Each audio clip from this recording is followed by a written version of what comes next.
Salam alaikum, bonjour, je suis ravie de vous retrouver, j'espère que vous allez toutes et tous bien. Je souhaite vous donner mon avis sur le documentaire Algérie mon amour, diffusé sur France 5, réalisé par un Algérien. Il a réuni 5 jeunes hirakistes, ils ont été interviewés pendant 65 minutes. Cette jeunesse algérienne est désœuvrée, frustrée et privée de liberté. Ce pays aux milliers de maisons closes, 8000 à Alger, trouve choquant qu'un homme embrasse sa femme en pleine rue. C'est le paradoxe algérien. Tu dois te battre pour avoir le minimum. Le pays te fait du mal, te fait perdre ton temps, ta jeunesse, ton énergie, tout. Il t'écrase, te dévitalise. Ces mots sont très durs, ces mots sont poignants. Le reportage est vraiment bouleversant. Je ne pense pas que l'on puisse être heureux en Algérie. On étouffe, on n'a pas le droit d'aimer. Le romantisme est comme une faiblesse. Frustrer les hommes détestent la femme. À 20 ans, déjà la dépression, il faut instaurer une éducation sexuelle. Cette jeunesse algérienne est dépressive. L'alcool, la drogue leur permet de s'évader de ce pays qui ne les aime pas, qui ne les aime plus et que eux n'aiment plus. Le documentaire a également abordé la question de l'immigration clandestine. Des milliers d'Algériens fuient ce pays à bord de petits bateaux de fortune. Ils ont en moyenne entre 20 et 21 ans. Ils quittent une famille qu'ils ne reverront peut-être jamais. Ils vivaient avec eux dans une même pièce, privés de vie, privés d'intimité, privés d'avenir. Ils préfèrent fuir en mer, c'est une autre forme de suicide.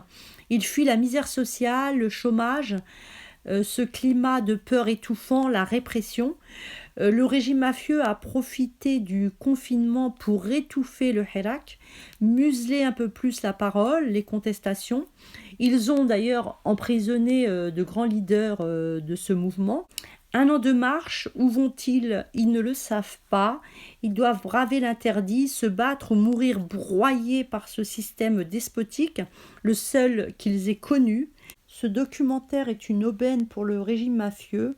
Il feint l'indignation. Il a joué sa partition avec brio. Les hirakistes ont plongé tête la première dans ses filets. Une diversion interne en fait pour redorer leur blason. Ce reportage a secoué l'Algérie, non parce que ces vérités leur étaient inconnues, mais parce qu'elles sont dévoilées à la face du monde.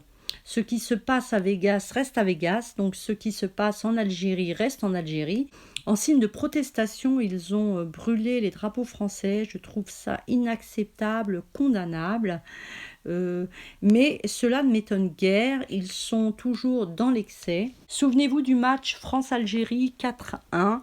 Le 6 octobre 2001, c'est une date historique choisie par la France et par Abdelaziz Bouteflika, parce que le 6 octobre 1961, Maurice Papon, c'était le chef de la police française, avait instauré un couvre-feu très restrictif pour toutes les personnes d'origine algérienne qui vivant en banlieue parisienne. Donc cette date symbolique devait réconcilier les deux peuples. C'est un échec total. Après 55 minutes de jeu, la France menait 4-1.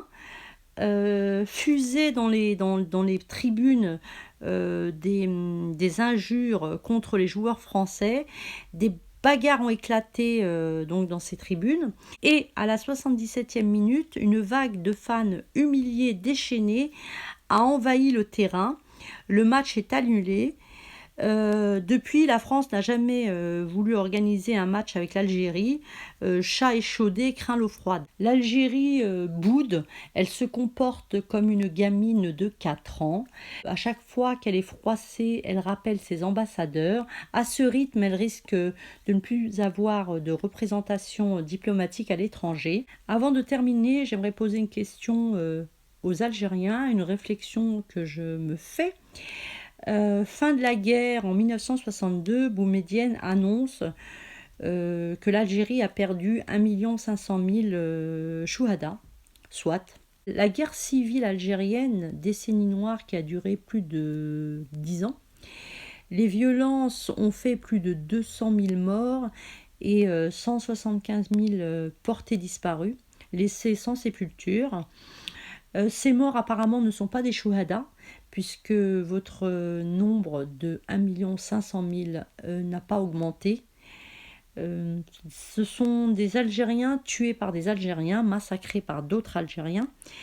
Abdelaziz Bouteflika a gracié ces terroristes, une amnistie générale et une amnésie générale.